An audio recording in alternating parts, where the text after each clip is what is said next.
여러분 안녕하십니까? 광주 MBC 뉴스투데이 시작합니다. 먼저 오늘의 주요 뉴스입니다. 5.18 왜곡 처벌법 등 5.18 관련법이 올해 안에 국회를 통과할 가능성이 높아졌습니다. 민주당은 당론 채택을 준비하고 있고 호남에 공을 들이고 있는 국민의힘도 법안 처리에 협조를 약속했습니다. 비싼 보험료 때문에 배달 오토바이 운전자들이 보험 가입을 기피하고 있습니다. 제도 개선이 필요해 보입니다. 일상화된 재난 속에 농어민들이 할증 부담 때문에 재해보험 가입을 꺼리고 있습니다. 재해보험을 운용하는 농협과 수협도 막대한 손해율에 난감해하고 있습니다. 코로나19 여파로 항공 수요가 줄면서 올해 무안공항 이용객이 하루 평균 100명에도 미치지 못한 것으로 나타났습니다. 5.18 민주화운동 진상규명과 유가족 지원 등을 내용으로 하는 5.18 3법 제정의 청신호가 켜졌습니다. 야당인 국민의힘이 법안 처리에 협력하겠다는 뜻을 밝혔고요. 집권 여당인 민주당도 올해 정기국회 안에 당론으로 제정하겠다고 약속했습니다.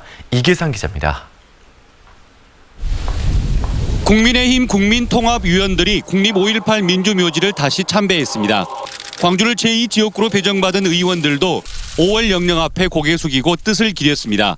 이들 의원들은 5.18 역사 왜곡 처벌법과 5.18 공법단체 설립법, 5.18 민주유공자 예우 지원에 관한 법 등 이른바 5.18 3법이 국회에서 처리될 수 있도록 적극적으로 협력하겠다고 밝혔습니다. 특히 5.18 단체와 소통의 폭을 넓히고 유가족 등을 지원할 수 있는 법안을 당 차원에서 추진하겠다고 강조했습니다.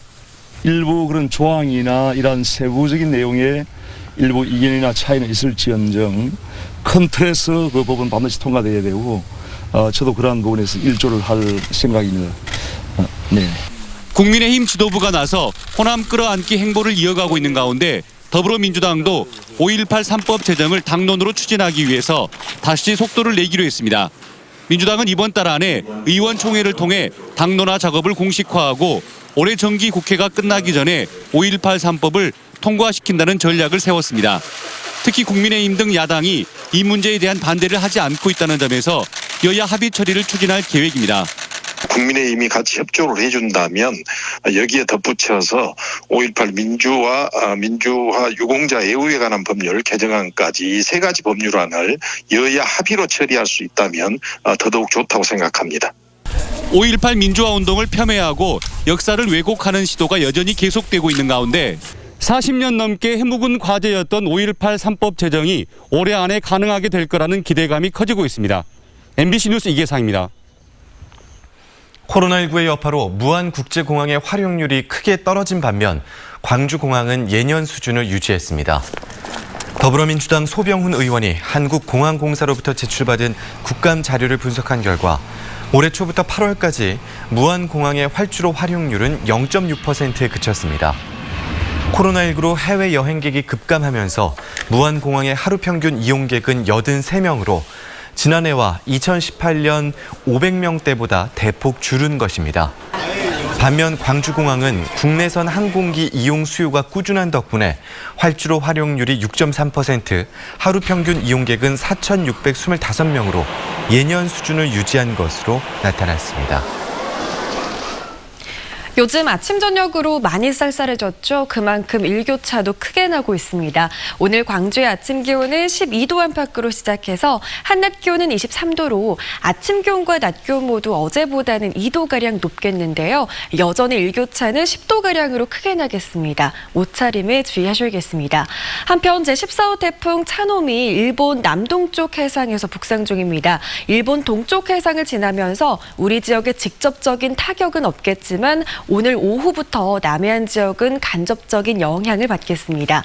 전남 남해안에서는 초속 8에서 12m의 강풍이 불겠고요. 남해서부 해상에서는 초속 10에서 16m의 바람과 함께 파도는 최고 4m의 높이로 높게 일겠습니다. 날씨 정보였습니다. 코로나19 여파로 배달 대행 서비스가 급속도로 증가하고 있습니다. 또 그만큼 사고가 일어날 가능성도 높아졌는데요. 그런데 배달 대행을 하고 있는 오토바이 운전자 2명 중 1명은 보험에 가입하지 않은 것으로 나타났습니다. 이다현 기자입니다. 점심시간대 광주의 한 음식점. 마라탕 배달 주문이 들어오고 한 배달업 종사자가 음식을 건네받습니다. 10분 거리를 오토바이로 이동해 주문자에게 음식을 전달합니다. 안녕하세요. 코로나19 여파로 배달 주문이 급증하면서 시간을 가리지 않고 음식을 배달하고 있습니다. 지난 8월에만 전국적으로 1조 2,050억 원의 배달 주문 결제가 이루어지는 등 역대급으로 배달 주문이 급증하면서 오토바이 교통사고도 늘어나고 있습니다. 실제로 지난 2018년 470여 건이었던 광주 이륜차 교통사고는 지난해 540여 건으로 늘어났고 올해에도 벌써 350여 건의 사고가 발생했습니다. 사고 증가도 문제지만 오토바이 운전자들의 보험 가입률이 저조하다는 점도 문제입니다. 사용 신고된 전체 오토바이 226만 4천여 대 가운데 보험에 가입하지 않은 오토바이가 절반 이상인 것으로 나타나고 있습니다. 현행 자동차관리법상 이륜차 운전자들은 의무적으로 보험에 가입해야 하지만 비싼 보험료가 이들의 가입을 가로막고 있는 것으로 분석되고 있습니다. 가정용 오토바이의 경우 1년치 보험료가 평균 15만 9천 원이지만 배달 대행 오토바이는 12배가량 비싼 184만 7천 원에 이릅니다. 운전자의 나이와 사고 경력 등을 따지면 보험료는 천정부지로 올라가기도 합니다. 오토바이 한 대 값이 400만 원 정도 합니다. 근데 실제로 보험이 한 420만 원 들어가니까 오토바이보다는 보험비가 더 비싼 편이죠. 부담되죠. 이 때문에 오토바이도 택시나 버스처럼 사고를 당했을 때 함께 모은 자금으로 손해나 피해를 배상해주는 공제조합을 만들어야 한다는 목소리가 나오고 있습니다. 하지만 현행법상 오토바이는 공제조합을 만들 수 있는 법적 근거가 없어 법률 개정이 필요하다는 지적이 제기되고 있습니다. 법정단체인 조합을 구성해야 하는데 배달사업 위주의 이륜차 운전자의 경우 택시나 화물차 운전자들에 비해 조합을 구성할 수 있는 여력이 많이 부족합니다. 그래서 국토부가 주도적으로 나설 필요가 있습니다. 위드 코로나 시대를 살게 된 만큼 오토바이 배달 종사자들을 보호할 수 있는 법적 제도 개선이 필요해 보입니다. MBC 뉴스 이다현입니다. 광주대학교가 2학기 수업 운영을 전면 비대면으로 진행하기로 했습니다. 광주대학교는 총학생회 등 학생자치기구 대표자들과 2학기 수업 운영에 대한 간담회를 열고 전면 비대면 방식 수업을 하기로 했습니다. 다만 실험 실습 실기 과목의 경우 교수와 학생들의 협의를 통해 방역수칙을 준수한 뒤 25명 이하로 대면 수업을 진행하기로 했습니다. 어제 저녁 6시 40분쯤 담양군 창평면의 한 화장지 제조 공장에서 불이 나 화장지 원료와 기계 설비 등이 불에 타면서 소방서 추산 1억 8천여만 원의 재산 피해가 발생했습니다. 불은 119 소방대원과 공무원 등 200여 명이 진화 작업을 벌여 2시간 30분 만에 꺼졌습니다. 화재 당시 직원 등이 모두 퇴근해 인명피해는 없었으며 경찰과 소방당국은 정확한 화재 원인을 조사하고 있습니다. 매년 태풍과 집중호우 등으로 농어가들의 피해가 끊이지 않고 있습니다. 하지만 이처럼 막대한 피해가 예견되는 상황에도 이 재해보험의 가입률은 계속 떨어지고 있는데요. 이유가 무엇인지 김진선 기자가 취재했습니다. 국내 최대 전복 생산지인 완도군. 2,600여 어가가 전복을 키우고 있습니다. 태풍 등 재해 발생에 대비해 지난 2018년에는 39%, 1,035어가가 양식수산물 재해보험에 가입했지만 최근 3년 사이 보험 가입률은 지속적으로 떨어지고 있습니다. 특히 올해는 재해보험에 가입한 어가가 23%, 10곳 중 2곳에 불과합니다. 이제 사고가 나고 보험률이 올라가다 보니까 어민들이 자부담이 굉장히 늘어나잖아요. 그런 것들이 부담스러워서 못하는 거죠. 자연재해로 피해보상금을 수령한 뒤엔 최대 50%까지 할증된 보험료를 내야 하기 때문에 매년 보험료가 오르는 상황. 다른 수산물도 전년도의 절반에도 미치지 못하는 보험 가입률을 기록했습니다. 우리가 자동차 보험 같은 것은 우리 가실로 일해가지고 피해가 있기 때문에 몇 프로라고 할증이 된다는 걸 맞거든요. 그런데 정부 예를 들어서 자연재해 같은 경우는 예로부터 내려온 것인데 농작물도 사정은 다르지 않습니다. 사과와 대추 등 일부 품목을 제외하곤 대부분 품목들이 절반도 재해보험을 이용하지 않고 있습니다. 그나마도 전남에서 많이 재배되는 가을 배추나 양배추는 보험 대상 품목에도 해당되지 않아 가입을 하고 싶어도 할 수 없는 실정입니다. 월동배추만 보험이 되고 김장배추는 안 되는 거예요. 그래서 왜 벼는 보험 다 들어주고 왜 배추는 김장배추는 빼고. 태풍 등 재난 피해로부터 1차 산업을 보호하기 위한 재해보험. 해마다 오르는 할증료와 제한된 품목 등으로 제 역할을 하지 못하고 있습니다. MBC 뉴스 김진선입니다. 이 재해보험은 농협과 수협이 운용하고 농수협은 민간보험사에 재보험하면서 손해를 메꾸고 있습니다. 그러나 해마다 재해는 늘고 손해율은 커지는 상황이 되면서 민간보험사들도 재보험을 받아주기를 꺼리는 상황이 됐습니다. 계속해서 김윤 기자입니다. 농작물 재해보험은 NH농협 손해보험이 농민들을 상대로 판매 운용하고 있습니다. 농민들에게 지급된 보험금은 지난해 9,089억 원, 태풍 등 재해가 잇따르면서 해마다 급증하고 있습니다. 농협은 손해를 보전하기 위해 민영보험사의 재보험 형태로 위험을 분산하고 있지만 민간보험사들이 꺼리고 있습니다. 해마다 손해율이 높아지면서 올해는 23개 보험사만 참여했습니다. 지난해에 비해 절반 가까이 줄어든 겁니다. 농작물 재해보험이 최근 3년 동안 계속 손해율이 안 좋다 보니까 이제 재보험사들이 참여를 계속 꺼려하고 있습니다. 그래서 양식 재해보험을 운용하는 수협도 연이은 태풍이 왔던 2018년과 2019년 각각 371%, 160%의 손해율을 기록했습니다. 다른 계약자도 보호해야 하는 농수협의 특성상 일정 비율 이상 위험을 보유할 수는 없다 보니 보상은 적어지고 농어민들의 자부담률은 커지는 요인이 되고 있습니다. 그 손실 보전 방안도 시급하지만 이 지속성을 담보해내려면은 국가보험화가 절실히 필요하다라는. 기후 변화로 대규모 자연재해가 일상화되면서 농어민과 농수협에게 부담만 안기고 있는 농수산물 재해보험제도, 국가보험화 등 장기적인 대안 마련이 필요하다는 목소리가 높습니다. MBC 뉴스 김윤입니다. 황룡강 장록습지를 국가습지로 지정하는 일은 대화와 여론조사를 통해 이루어진 지역의 대표적인 사회적 합의 사례입니다. 그래서 순조롭게 지정될 줄 알았는데 난관이 계속되고 있습니다. 우종훈 기자가 취재했습니다. 장록습지의 국가습지 지정은 순조로울 걸로 예상됐습니다. 국가습지 지정 절차 중 가장 큰 숙제였던 주민들의 반대도 1년의 설득 끝에 85.8% 찬성을 이끌어냈고 반대하던 국토부도 설득했습니다. 황룡강 장록습지를 국가습지로 지정하려면 습지보전법을 바꿔야 한다던 국토부는 개정안 발의를 전제로 이의를 제기하지 않기로 했습니다. 지금 현재 습지는 하천 안에는 지정할 수 있다고 명시가 안 돼 있어서 그걸 명시하기 위해서 이제 법률 제정안을 발의했고요. 그런데 습지 지정 면적을 두고 변수가 불거졌습니다. 개발 제한을 우려하는 지역 주민들이 KTX 투자선도 지역 주변 일부를 국가습지에서 제외해달라고 요청했고 주민 요구를 받아들인 광주시와 광산구가 이 면적이 제외된 구간을 국가습지로 지정해달라고 환경부에 최근 건의했기 때문입니다. 광주시는 해당 구간을 제외해도 생태계 단절을 초래하지 않고 조속한 국가습지 지정을 위해 내린 결정이라는 입장입니다. 이번에 지역 주민들이 그 부분에서 일부 부분만 이야기를 했었기 때문에 그 정도는 하천 어떤 또는 습지에 큰 영향을 미치지 않는다고 판단했기 때문에 저희들이 그걸 수용하려고 하는 거죠. 환경단체는 당초 장록습지 3.06제곱킬로미터에 대한 정밀조사를 진행해놓고 사회적 합의기구인 TF에서 논의하지도 않은 구간을 주민 반대를 이유로 국가습지에서 제외하는 것을 받아들일 수 없다며 반발합니다.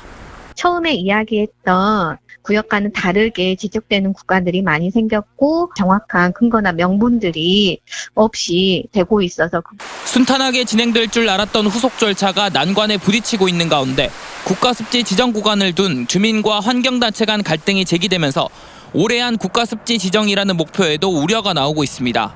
MBC 뉴스 우종훈입니다.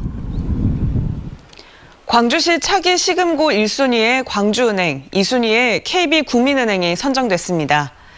광주시에 따르면 어제 금고지정심의위원회는 신용도와 이용 편리성 등을 고려해 시금고에 지원한 4개 금융기관 중 광주은행을 1순위, KB국민은행을 2순위로 선정했습니다. 순위에 따라 각각 제1, 2금고를 맡을 예정이며 이들 금융기관은 2021년부터 4년간 총 6조 1,400억 규모의 시 예산을 담당하게 됩니다. 시민단체 참여자치 21이 이용섭 광주시장의 자치구간 경계 조정 제안을 환영했습니다. 참여자치 21은 공간이 행정 편의에 따라 인위적으로 조정되는 일은 바람직하지 않지만 광주시의 자치구간 인구 불균형은 지역적 불평등을 심화시키고 광주 공동체 발전에도 걸림돌이 된다며 지역적 불평등을 해소하고 시민들의 편익과 상생을 위한 조치인 자치구간 경계 조정을 환영한다고 밝혔습니다.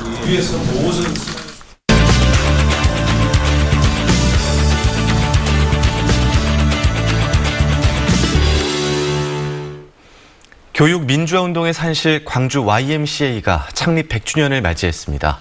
농촌 계몽과 청소년 지도자 훈련을 위해 건립된 광주 YMCA는 이후 굵직한 시민운동에도 함께 해왔는데요.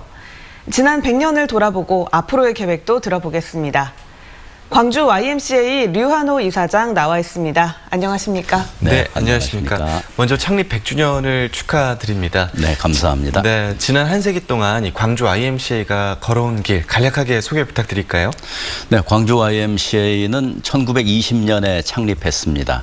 그때 3.1 독립운동에서 주역으로 활동했던 분들이 출소 후에 모여서 광주의 미래 그리고 이 민족의 미래, 청년의 미래를 위해서 우리가 무엇을 할 것인가 이런 고민을 가지고 창립했고요.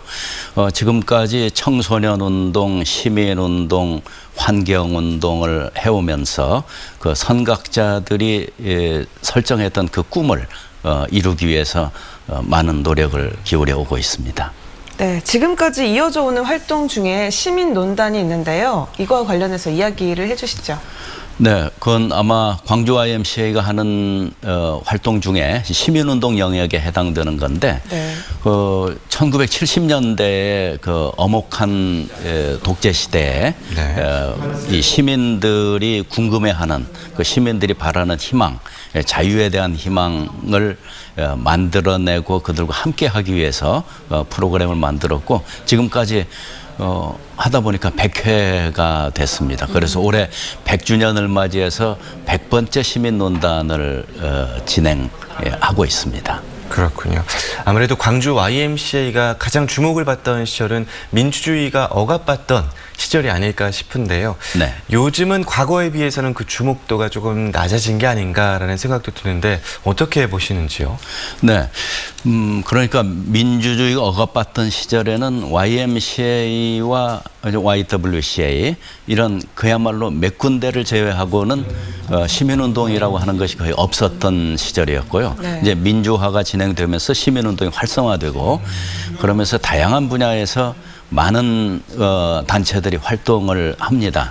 전문적으로 활동을 하고요. 그래서 그 활동을 하다 보니까 아무래도 사회는 굉장히 다양해지고 또 커지고 그래서 어느 특정 시민단체가 주목받는 활동을 하기가 상당히 어렵습니다. 어쩌면은 작은 것들이 누적되면서 사회가 전체적으로 건전해지고 건강해지는 거고 그렇게 봤을 때는 오히려 주목받지 않는 것이 좀 더 많은 단체들이 자주적으로 노력하고 있다. 이런 측면에서 더 긍정적으로 볼 수 있지 않을까 싶습니다.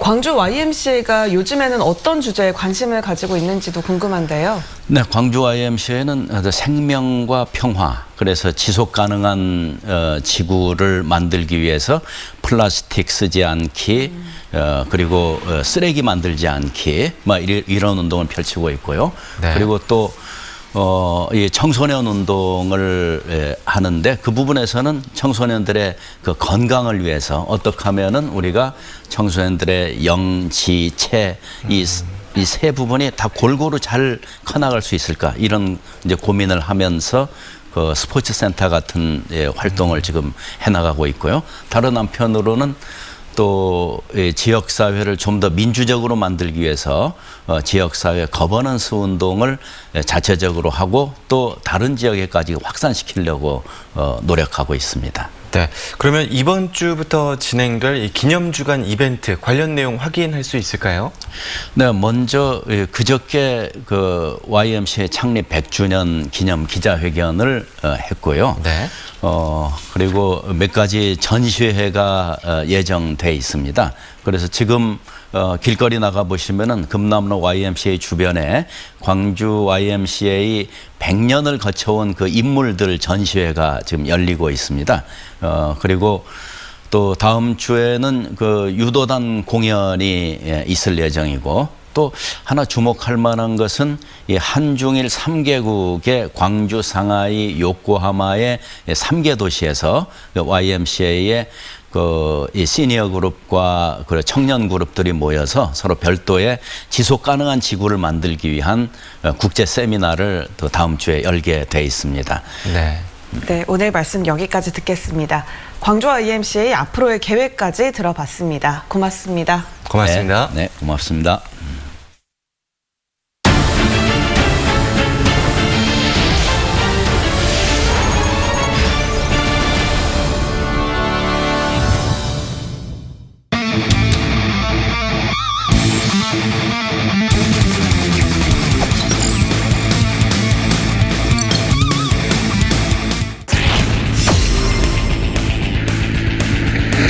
통해서 바깥쪽 공 바람 때립니다. 왼쪽 연타. 이용규가 3루를 옵니다. 홈으로 옵니다. 홈으로 공은 오다 중간 컷. 잘 갖다 때립니다. 센터 쪽 중교수 뒤로 중교수 키를 넘깁니다. 공은 펜스까지 반지는 홈까지 최재훈 2루까지.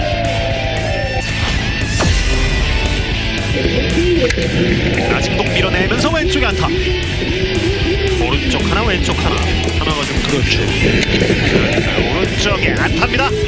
연속 안타가 나옵니다. 1, 2번 최원준 김선빈의 안타 출루.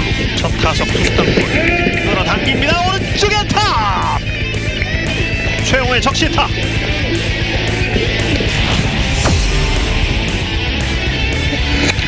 변하고 갖다 맞추면서 좌중간에 이 타구를 떨궜습니다. 2루자 3루라 홈으로 들어옵니다. 변하고 잡아당깁니다. 3루수 맞고 굴절. 이 타구가 아직도 야수에게 전달되지 않았고 유민상은 3루라 홈으로 들어옵니다. 아홉 번째 공 들어왔습니다. 삼진. 정우람 선수가 마지막 아웃 카운트를 잡아내면서 이 경기를 지켜냅니다. 광주 지역 공단 노동자들의 작업복을 저렴한 가격으로 세탁해주는 작업복 세탁소 공사가 시작됐습니다. 광주시는 내년 3월 운영을 목표로 하남산단 혁신지원센터 주차장 부지에 지난달 작업복 세탁소 공사에 들어갔습니다. 노동자 작업복 세탁소는 하루 2,000벌가량의 작업복을 세탁해서 건조할 수 있는 시설이 들어설 예정인데 세탁비는 한 벌당 600원가량이 예상됩니다.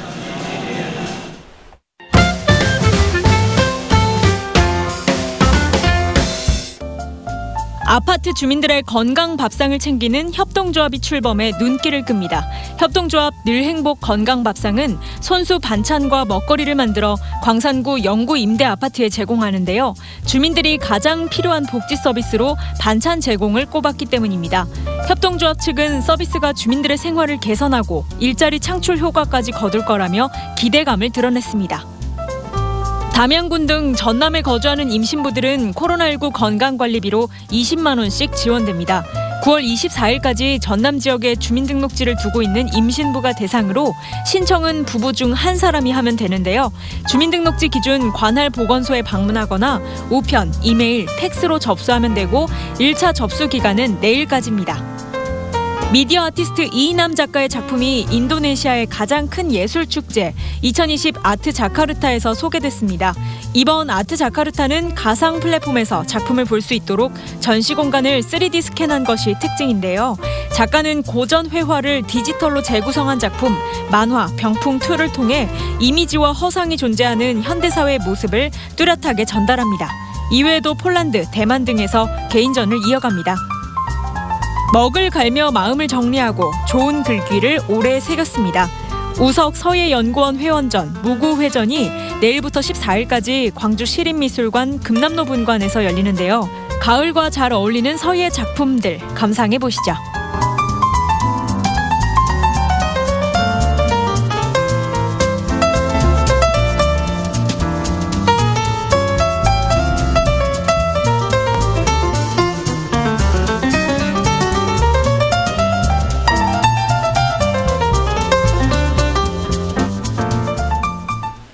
아침 저녁으로 많이 쌀쌀해지면서 요즘 일교차 큰 날씨가 지속되고 있습니다. 오늘 광주의 아침 기온은 12도 안팎으로 시작해서 한낮 기온은 23도로 아침 기온과 낮 기온 모두 어제보다는 2도가량 높아서 비교적 포근하겠는데요. 여전히 일교차는 10도가량으로 크게 나겠습니다. 감기 걸리지 않도록 조심하셔야겠습니다. 한편 제14호 태풍 차노미 일본 남동쪽 해상에서 북상 중입니다. 일본의 동쪽 해상을 지나면서 우리 지역에 직접적인 타격은 없겠는데요. 남해안 지역은 오늘 오후부터 간접적인 영향을 받겠습니다. 전남 남해안에서는 오후부터 초속 8에서 12m의 강풍이 불겠고요. 남해서부 해상을 중심으로는 초속 10에서 16m의 바람과 함께 파도도 최고 4m의 높이로 높게 일겠습니다. 오늘 밤부터는 풍랑특보가 발표될 가능성도 있습니다. 해안 지역을 중심으로 바람이 강하긴 하겠지만 날 자체는 맑겠습니다. 현재 위성 영상 보시면 구름이 조금 지나고 있는 모습인데요. 오후 들어서는 더 맑은 하늘이 드러나겠습니다. 광주 현재 기온은 12도 안팎 보이고 있습니다. 한낮 기온은 23도 안팎으로 예상됩니다. 목포의 낮 기온은 22도 보이겠고요. 완도에서는 낮 기온 23도 안팎으로 예상됩니다. 순천의 낮 기온은 24도로 예상됩니다. 바다의 물결은 최고 2m로 일고 있습니다. 모레까지는 아침 기온이 낮아서 일교차가 크겠지만 주말인 토요일부터는 아침 기온이 오르면서 비교적 때이른 아침 추위가 한 발짝 물러가겠습니다. 날씨 정보였습니다. 이상으로 광주 MBC 뉴스투데이를 마칩니다. 함께해 주신 여러분 고맙습니다.